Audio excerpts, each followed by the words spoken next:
Hi. How are What's going on with you? Yeah, a little bit of this, a little bit of that. I haven't seen you in a long time, so I was just wondering, how is your life? It was so nice to have a break from each other yesterday.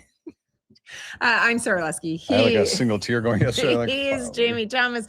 You are watching the latest edition of Check-In. Everybody, it is game 8 of this homestand for the Winnipeg Jets. Finally. Where did time go? You know what? This homestand, which, as all of you know, is the longest one of the season for the Winnipeg Jets, it has gone on for so long. I mean, over half a month. Who was the first game against?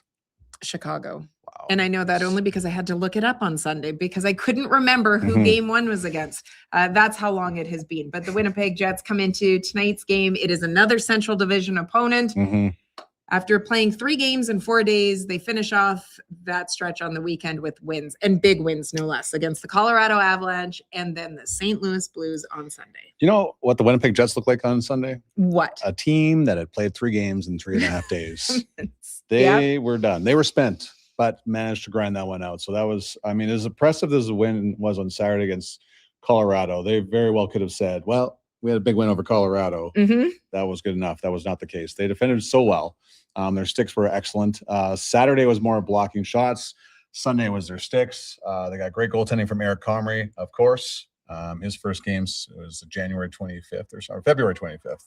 For it. Yeah. See, I'm already losing track of time on that one. So he played fantastic, but in the end, it was just Hayden Fleury gets a goal. Like, there's a lot of good things that happened over the weekend, but much needed 4 points over the weekend. Yeah, absolutely. It's great to see so many of you in the chat already. We see that Kenny's water bottle has made. Dude, where were you? Made his return. So great to see that. You guys aren't wearing green. This is green. It's a greenish color. It is green. It's just not the bright green that we associate. So I can only do so much. I read pinch me because I didn't do it. Go. And James, it's the season that never ends. It goes on and on, my friends. Do you remember that song? Yeah. Well done. Well played. Yes. See? So now this is going to be in my head all day. So I will be cursing that later on. Damn you, James Robinson. That's right. But look, we are looking forward to today. Nashville Predators in town. So another Central Division opponent. We have a great show. We're going to hear from Eric Comrie. I caught up with him just a short while ago. As you mentioned, played very well on Sunday. He set a new career high in wins. Same thing with starts as well. So he has played very well, winning his last 6 starts now. And then we also earlier today, Jamie McLennan wasn't able to pop in live with us. So we taped with him first thing this morning when you and I came in to the studio. So we'll hear from him as well as we talk a little bit more about goaltending and known as Noodles. Great story about Mika Kiprasov. He is a great storyteller. So looking forward to that as well. But first off, why don't we take a look at where things are in the standings right now? A lot of people will say going into this game, although it can never truly be a must-win game, no other option. Right. I don't feel. You do look at this, and it is as close as one, I would argue, could have at this point in time, with the Nashville Predators sitting 1 point ahead of Winnipeg as the Jets try to continue to close that gap. Wasn't it? Yeah, can we say this all the time now? Like, we're going to use the term must win, but yes, but especially when you're playing against someone that's 1 point ahead of you, you're trying to jump over and to try to keep pace. Yesterday, Utah wins, LA wins. There was a lot of annoying things going on yesterday, last night, I should say. So I felt, and we were just talking about this before we came on air, when they were on that win streak before the hiccups on Tuesday and Thursday, everything was falling in place for them. Yeah. And then they get those 2 losses, and all of a sudden everybody's starting to win. It is a complicated process for the Jets to make the playoffs. What did Money Puck say? Like 5.6% still. Yeah. What do they know? So there you go. So they must win. It is very important that they get the win. You can't only play the game in front of you. I think something Scott or Neil will continue to harp on. They have to worry about taking care of their own business. They can't worry about everything else that goes on around them because the amount of stress additional stress that would cause, I'm sure, anxiety. So they'll try to make it 3 in a row today. And in order to do that, let's take a look at what the projected lines are. Here is who we are expecting to be on the ice. You have no idea. I just loaded this like seconds ago. I'm like, I was looking at the rundown. Speaking of anxiety, I'm like, oh crap, I forgot to project his lines. Will she notice? We have Will been she here notice? since 9 this morning. That's why I was going, because I was loading the lines in. So no surprise with the success that they have had, despite the fact that they were running on fumes on Sunday, that this is what your lineup is going to look like. No changes to the lines either, other than no surprise, Connor Hellebuck gets back into net after having Sunday off. Yeah, well-deserved. And of course, he announced his time off was coming. Which did not go over well with the head coach. No. He said, what was his comment? It was something about his starter announcing who was playing in that area. Yeah, I don't remember. It's not something that you typically hear, but you and I, this is always a bone of contention. Yeah. Because I don't think, and we've spoken to Randy Carlisle about this, their coaches. I just wish coaches would come out. I love when a coach comes out and says, this is who my starter is. I don't care that you know who's starting this game because we're going to beat you anyways because I have confidence in them. Plus, it's a back-to-back game. And regardless of if they need points or not. Pretty much any idiot knows. Hellebuck had started 8 games in a row, plus the Olympics. If you were putting money down, you could put your mortgage on that. I would think so. So, listen, I don't get it either, but they like to play these games. So. That they do. And I appreciate Randy one of the many reasons you and I are not coaches. This is what I was going to say. Do you remember when the first year Bones was the head coach here? He came out first day of training camp, told us the lines. That's what I want. Yes. Clarity. Here's my lines. Yeah. Come and beat me. Right. Yeah. On the first day of camp. Gutsy. Gutsy. And it worked out. All right. You were in the dressing room talking to some guys before we came out here. Right. Let's start with Josh Morrissey. Clearly, he's been fantastic since he came back. So let's hear what Josh had to say and his media availability this morning. Over the stretch of hockey you guys have played since the Olympic break, there's just so many different examples of you guys finding different ways to win, and it's been really close in a lot of ways. What goes into being that team that is kind of finding a way to win the way that you guys are? Yeah, I think it's a lot of things. Obviously, it's effort, compete, preparation, buy-in, the details of our game in all areas. I think it's just, finding ways to win in the NHL is massive. Obviously, some nights you have your absolute A game and sort of everything goes right and smooth sailing, but a lot of nights it's, you go through periods where, the other team's playing really well, or maybe you have some adversity in a game, or maybe you don't even have your best stuff. Like maybe on Sunday on a back-to-back where, you get some great goaltending and, some guys step up in big moments and you find a way to get it done. So I think just what I've really noticed, and obviously I missed the first 5 games after the break, but watching those and then coming back here, there seems to be a real confidence but poise in the group. Whether we're up or down, early or midway through a game, it doesn't really seem like there's any nervousness and sense to change our game. So obviously we have to keep that going. We know that as well as we've played, we're still 5 out heading into today, and today's a big game with Nashville and us kind of right there. So that's a big one. We got to just keep rolling with the way we've been going. To your point on not feeling the nervousness, Eric was saying that in the dressing room in the second period the other day, you guys were joking that the Avalanche had left the altitude behind just because you guys weren't able to kind of find that breath. Where do you think that comes from, that rather than in moments like that, things getting tight, you guys are finding a way to laugh your way through it and be in the right mindset? Yeah, I think it helps, obviously, when we've been playing some good hockey as of late and, getting some wins. I think just also knowing our situation, it's sort of after the break, with the sprint to the finish line, I think it changes the mindset a little bit of like, all that matters is getting a point or 2 points every single night. It doesn't matter beyond that. So even if it doesn't look great, which you'd love it to, you just got to keep grinding and find ways to make the next play or do whatever you can to help the team and keep moving forward. So, I think overall we've done a good job of that, and sometimes being light in those moments, can help as well. Okay. Listen, you guys are on fire already, so let's put up this one first. See, Zach already knows what I'm talking about. I can get the one half. If I bet my mortgage could come with Jamie, follow it up with Jefferson Peters. He can ask his wife when she calls in a minute or two. If you are new to check in, yeah, Jamie's wife who is lovely, has a habit of calling during the show every single game It's day. like it's a part of the routine. It's part of the show now. Pretty much. Yeah. Oh. And then Jamie doesn't wear green on St. Patrick's Day, but we all remember when he almost wore green before a game versus the Wild, though. Thank you very much. Jefferson Peters with a response again. Sarah put a stop to that. If there is one thing that you have to be cognizant of, is what the colors are of the opponent. Right. Very much so. I think about it during hockey. I used to very much think about it during football in particular. I think we've all come to the conclusion that I just don't think. So wasn't going to go there, but I think we can go there. Anyways. back on the rails. Right. Back on the rails. Right. What we're going to talk about. I knew you were going to go there. What's next? We go? Oh, so pretty. Yeah.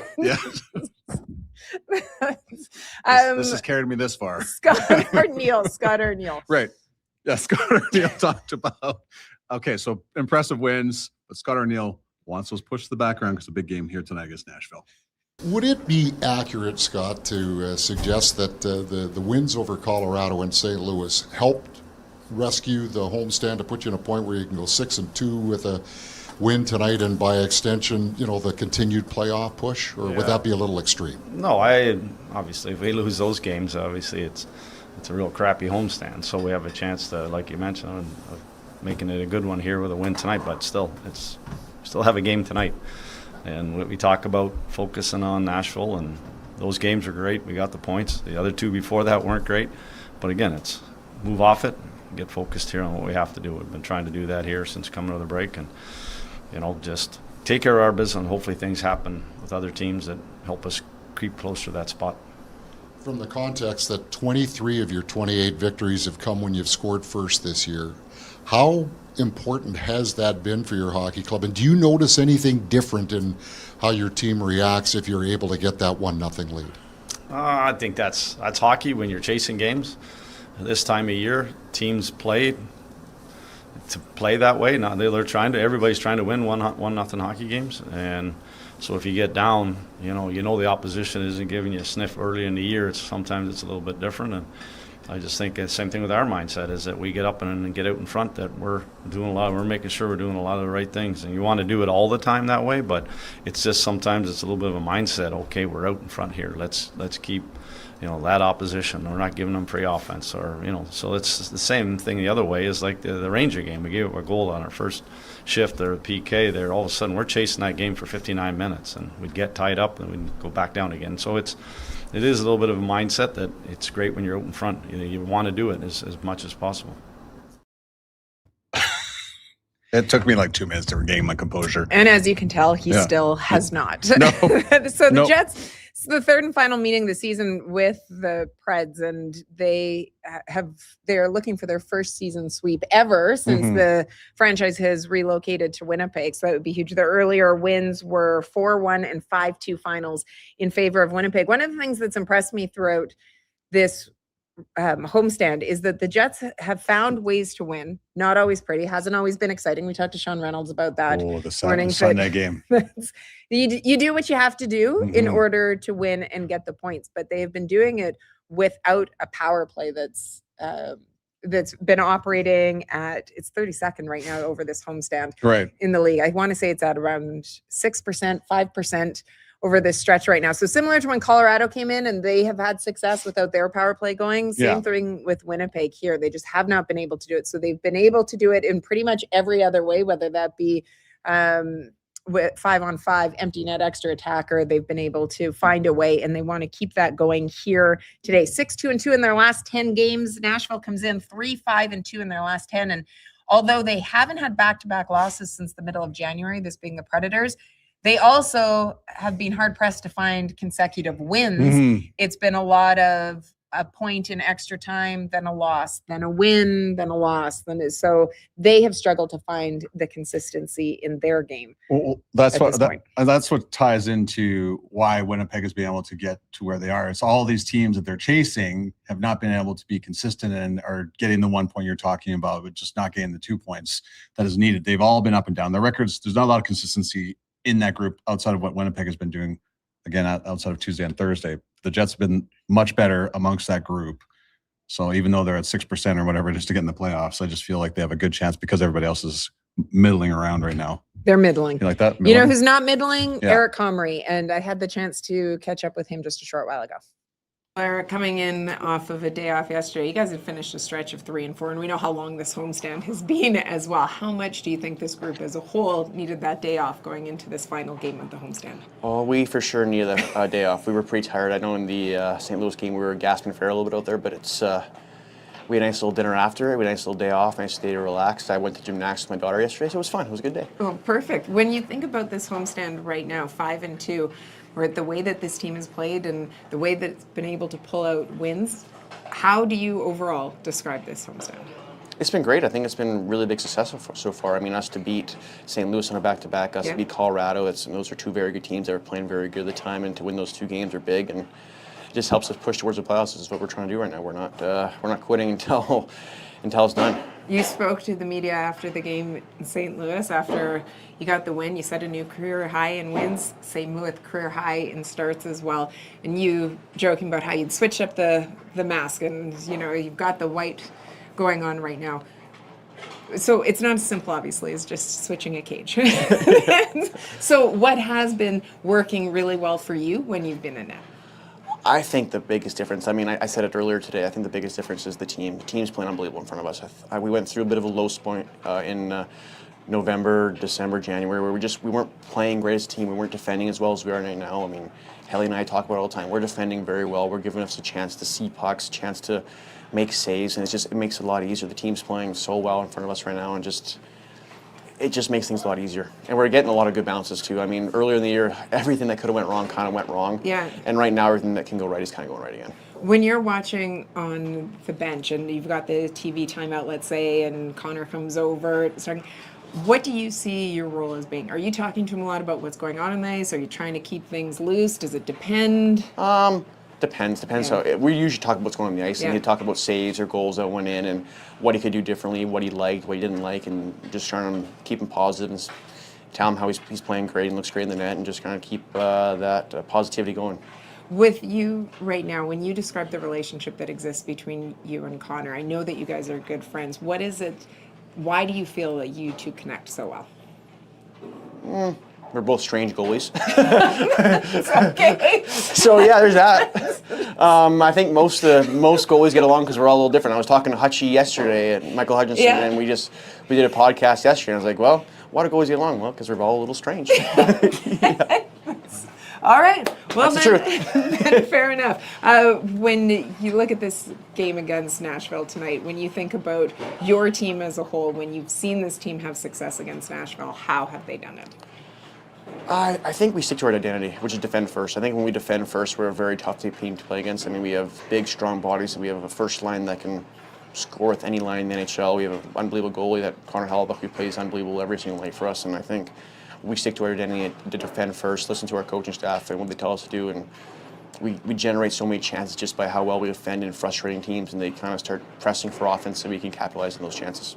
Hey, always appreciate the time. Thanks for making some today. Awesome. Thank you so much. Very good from Eric Comrie, who was actually ripping on the media for showing up late to practices. Said that after the game on Sunday. He said, you guys might not see me out there because I'm out there half an hour beforehand. Over and over again. He kept going back to the well on that one. Maybe it's a message to all of us. To start showing up half an hour before practice starts? I think it's really cold out in the bowl, so when it's just Comrie and Flats out there and Wade Flaherty out there, it can be tough. Does he want us to support him behind the net or something? Maybe we should bring signs. We should. Stop this one. Oh. How about this one?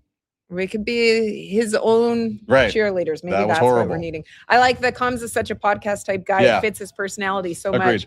Loving the honesty there. Strange goalies. It's true. And we know that Eric Comrie is one of the most popular players inside that room and outside for the honesty. He gives another goaltender that was extremely popular when he played in every dressing room he was in. Yeah. Also very popular now and a fantastic storyteller is Jamie McLennan. Yes. And who is one of the hosts of Overdrive. He also does Ottawa Senators broadcasts. Is great all around talent. He joined us earlier today. All right, pleased to welcome Jamie McLennan to the show. One of your favorite conversations ever is the backup goaltender, right? You know a little bit about this. So we're gonna talk about Eric Comrie and the great work that he's done here with the Jets. What is it about what the Jets have done over the years to find the right goaltender to back up Connor Hellebuyck? Because it's not an easy thing to do, correct? Yeah, no, I agree. You know what it is it's about the relationship, first and foremost, between Hellebuyck and Comrie. And you have to have like a really good working relationship. Then comes in the factor of being the backup goaltender, because Hellebuyck can play back-to-backs. He can play a month straight. He can do all these things. So I remember Daryl Sutter really laying it out for me years ago as a backup. He said, you're not just a fixture. You have to be good in the room. You have to have a good relationship with your starter, but you also have to produce and be good when you get in the net. And nobody cares that you haven't played in 6 weeks. You don't get to wear a special jersey going, hey, the first 30 minutes, I might not have my timing, down. If you're in the game, and if you allow the first goal against the first shot, people are like, what the hell's wrong with this guy?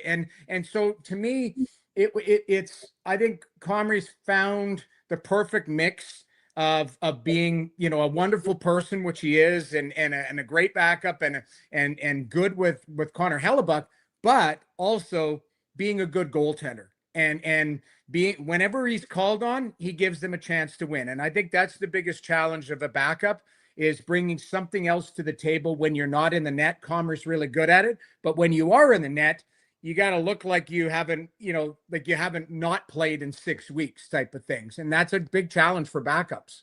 Well, and so can we elaborate on that a little bit more? How did you find that? What was the keys for you when you did? Because you mentioned, you have to be ready, but it's easy to say, okay, well, you have to be ready when you're called upon. But in the case of Comrie, he just had his 6th start, and that's between January 1st and March 15th. So it isn't easy. So for you, when you were backing up Noodles, what was it that you found key to being able to kind of get into that rhythm early or have success? I think it was the work. Like you got to get out as a backup goaltender. There's really no days off. Like you got to put the work in before practice, stay after practice for the shots, morning skates, all of that. And a lot of times, I don't know, I think the CBA, frowns on this, but when there were injured players and on days off, a lot of times the backup would come in and help the guys that were coming back to the lineup and get the shots in, because they didn't have to, nowadays they've got a college goalie as a, 4th or 5th goalie that they bring in, the e-bug guy or whatever. But like it used to be, we use the term, and I'm going to say this lovingly, a practice dummy. Well, I was the practice dummy, but I just happened to be being paid as the number 2 in the NHL too.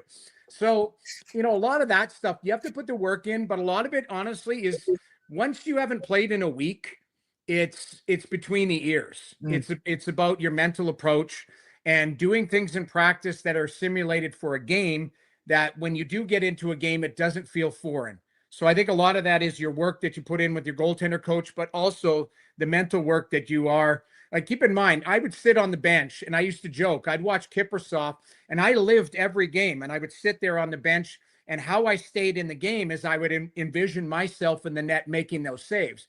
But half the time I'd be like, well, that would have gone in on me.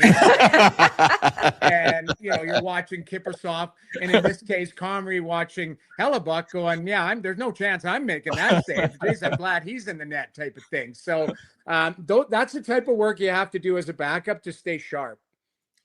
How much does a goaltender coach play a role in the backup? Goaltender coach play a role in the backup's success? Because I imagine Eric Comrie spends a ton of time with Wade Flaherty, but how much of a role does the goaltender coach play for a backup? A lot, because of the preparation.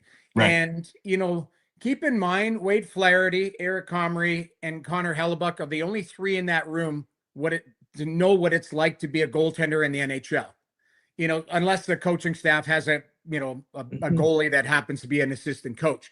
But so those guys have to stick together. So it is important for the relationship between the goalie coach and the backup, and even the relationship between the goalie coach and the starter, to all be on the same page, saying, okay, I'm going to get the starter ready. This is what the pre-scout looks like. But the backup has to be involved in this pre-scout as well, just in case, again, somebody gets sick, there's an injury or an inconsistent game, you get thrown in. You have to prepare for every game like you're starting.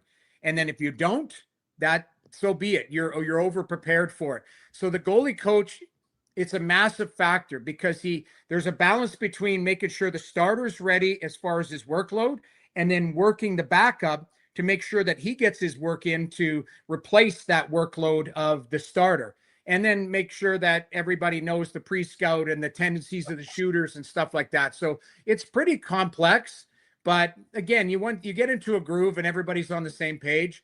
And keep in mind, even if Hellebuck gets a night off, he's pretty excited for Comrie to play. So he'll want to help and support that process as well. We often hear you tell stories about your time backing up Mika Kiprasov, and wondering, so when you were sitting on the bench, besides visualizing, so when there were the TV timeouts or whatever it might be, he would come to the bench. What was the relationship like with Kiprasov? Was it one where you guys talked a lot during timeouts and games? Was it you tried to keep things light? How did you approach it? Well, he kept things light. If people really didn't know, he has like a crazy, funny sense of humor. It's just he's a very quiet and recluse guy. Like, to this day, when people try and get a hold of Kiprasov, they will call me and say, "Hey, we're trying to get a hold of Kiprasov, and he's flushing our calls." So, I mean, we were very close. Yeah. I tell a quick story. I remember our trainer, Mark DiPasquale, who's still there. Deepo, great guy.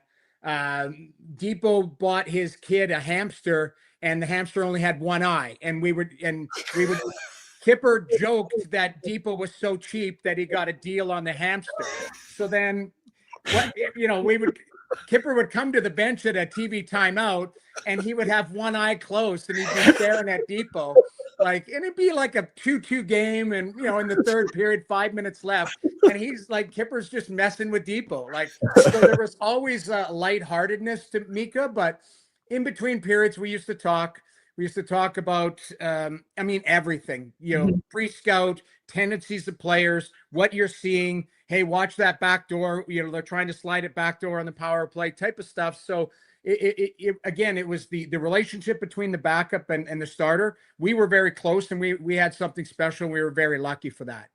Well, you had a very tough job, Noodles, during your time in the National Hockey League. It's a pretty tough job right now on overdrive. But what about the job in Department of Player Safety? Is that a job that no one would ever want in their right mind? And how challenging of a job does George Peros and his group have? Very challenging, because I think there's one layer that's lost in this, is who their bosses are. They actually report to the league. They report to the owners. They report to the general managers. They report to everybody. So you've got a lot of cooks in the kitchen. And believe me, I'm going to talk about this at length. I do believe suspensions need to be heavier. Right. But I also say, keep in mind, as a fan, that's going to happen to one of your star players the other way. And I'll give you an example. People are very noisy right now about Austin Matthews and the hit that he took from Radko Gudas, and rightfully so. I mean, it's a knee on knee. It was an ugly hit. He gets 5 games. Austin Matthews got 4 games a couple years ago for cross-checking Rasmus Dahlin in the neck. Yeah. Now, by the same lay of the land, if we want suspensions to be heavier, maybe that's a 10-gamer for Austin Matthews instead of 4. So I say this, and I say this respectfully to everybody involved. I agree 100% that I think that fines and suspensions should be stiffer. But keep in mind, whoever you cheer for, whoever your allegiance is, there is an owner that's going to say, yes, stiffer fines and stiffer. Yeah. And then his star player is going to get dinged with something. and it's going to be in the playoffs or it's going to be somewhere, and they're going to go, what are you doing? Hold on, that's only one game instead of 5. So it's a fine line. Would I want that job? No. But what I would tell you, and I don't think this, I think this is why I would not be a very good police officer, and I don't think I would be very good in player safety, because I would go the other way and I would be very heavy, but I would warn everybody at the start of the year. Yes. Like, embellishment, I'm sorry, you're not getting a fine, you're getting 1 game, and I'm going to double it every time if you embarrass the league. That's why if I was a police officer, I'm pulling people over who are driving too slow on the road, not too fast. Oh, you would have a heyday here, man. Oh, Yeah. So, Yeah. So that's the type of stuff, like, I look at it. I don't envy them, and I think it's a very, very hard job, but it is something that is polarizing right now. And I do think that change is coming, but I think we have to wrap our heads around stiffer penalties, and that's going to have maybe a negative effect on the other side as well. One final question for you before we let you go. So obviously there's a lot of interest with this matchup here tonight with the Predators in town. There's just 1 point separating Winnipeg and Nashville. Winnipeg's gone on a roll. They've been able to close the gap to that second wild card spot. When you look, though, and you don't have to choose one of these 2 teams, I'll say that. All right. But when you look at the way that things are shaking out for the final 15 to 18 games of this season, across the East, the West, what is it that intrigues you most down the stretch about the potential teams that could be in the postseason? So in the East, it's Ottawa, because I think, and not just because I call 50 games for them, so I am slightly biased, and I will admit that. But if you look at it, and I look at the eye test, but I also look at the analytics. The analytics don't match what that team is in the standings, because we all know what their problem has lied. They haven't gotten consistent goaltending all season long. Now they are. Linus Ullmark, and it's well documented, he took a leave of absence for mental health, and that really hurt their season. I think Ottawa is a team that can make the playoffs. They're that good. And if you looked at it analytically, if they just had league average goaltending from an analytic standpoint, they'd have about 15 more points in the standings. Holy cow. Which is crazy to say. Out west, it is the Winnipeg Jets. And it's kind of, for me, I had this joke the other day, but it's kind of a bad joke. Living in Toronto, at the starting of the season, now there's no overdrive Winnipeg, but let's just say there's an overdrive Winnipeg and there's overdrive Toronto. Yeah. Who would be more pissed as far as expectations at the start of the season? And we had a question about it on the quiz the other day.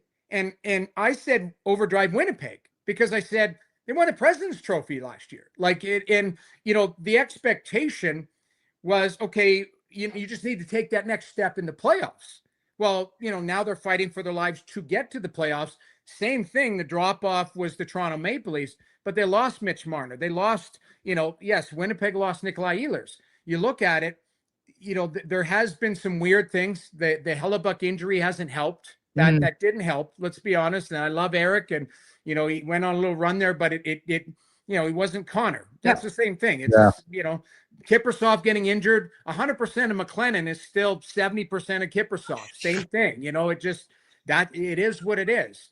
But when I look at it, I think Winnipeg is intriguing, because if you look at them being 6-2-2 in their last 10, they're showing what they can be. You just can't have critical losses to teams that tonight's a must win. Like you have to, if you want to be in that conversation, because if I lay them on paper next to the teams that they're fighting with, I probably choose Winnipeg.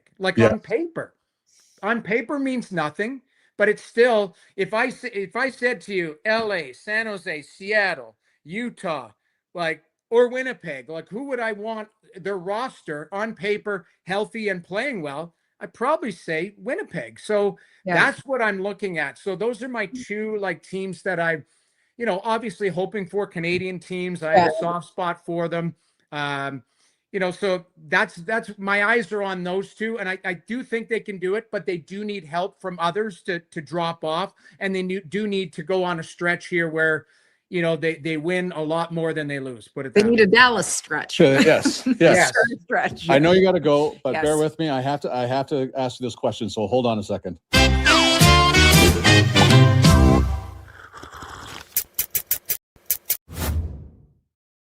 All right, this is taking off. I can't even explain it, but listen. That was awesome. I know.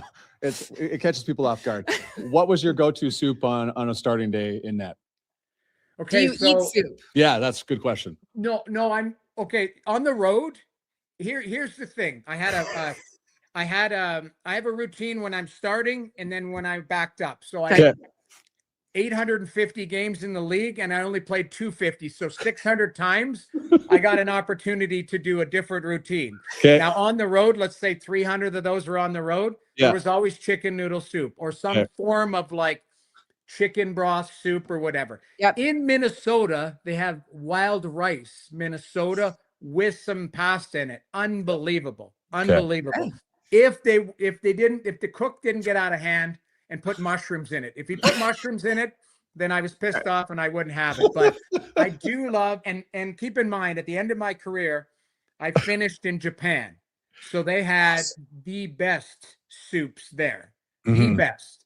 And so I always went with like a chicken udon with the noodles and then drop the egg in it and stuff like that. But some form of chicken noodle or chicken rice is my soup. There we go. Buddy, appreciate your time. Thanks So so much. I really appreciate it. All the best to you, and we'll talk to you soon. All right. Well, thanks for having me. I like the comment, if Noodles eats a noodle-based soup, is that sort of cannibalistic? Fair question. We have run very long on this Yeah, one. We should have started that tape with Noodles earlier, but you and I got busy talking, and as things got off the rails, this is what happened. So as we quickly wrap things up, no changes to the Jets' projected lines for today. No surprise with the way that they have been playing lately as they wrap up this 8-game homestand. They come in. It's another Central Division opponent. They are looking to sweep the season series against the Nashville Predators, who they currently sit 1 point behind in the West standings right now. Today, if you are coming to the game, a couple of quick notes, though. Right. Lucky Pucks are up for sale today. And so if we can throw up, I think we have them. Unwrap one of 3 gold Lucky Pucks.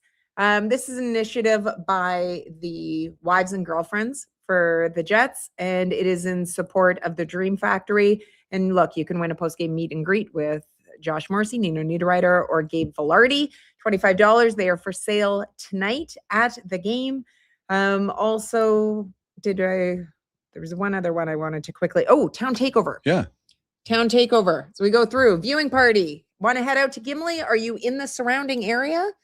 You want to get to the Gimli Recreation Center to watch Thursday's game. It is the 2026 Town Takeover. We're going to have a bunch of people there. Always fun. It should be a great time. News about the outdoor game. Tickets going on sale in short order. You'll be able to find information about that online, but they go on sale to the general public on Tuesday, March 24th. That is for the outdoor game next season against the Montreal Canadiens. So you don't want to miss out on that. Wow. That was a good job. That's it. That is the least We'll work tell I've you done more- at the end of the show. We will tell you more about everything on Thursday. Right. 6 o'clock Central start, right? In Yeah, but we're going to be here Boston. at We'll be here Boston. Yeah. Yeah, it is against Boston because the Jets are heading out on the road for 3 games, and they will play back-to-back games again on the weekend.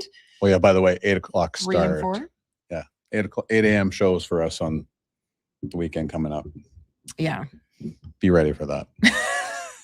We might not be. Well, so much energy. We would really like you to be ready for it. Okay, we are very far over. Okay. Head on over to Winnipeg Sports Talk. Don't forget, after the game, Winnipeg Sports Talk does a wrap. Illegal Curve does one. Kenny and Rennie. There's so many great spots to continue to talk about the Winnipeg Jets as they look to win their 3rd straight, make it a sweep to end this homestand against Central Division opponents. Awesome. Many thanks to Eric Comrie and, of course, Jamie McLennan, the 2 goaltenders. And thanks to all of you right. for bringing it today in the chat, because you guys were outstanding, and we are you were the reason why we went off the rails. We are very disappointed that Jamie's wife did not call in, but I sent her that. I screenshot that comment. She loved it, so thank you. And brownie points. Pretty much on Thursday, we'll have to see whether or not she does. She'll phone for sure. You guys are the best. Thanks so much for See you checking in. guys.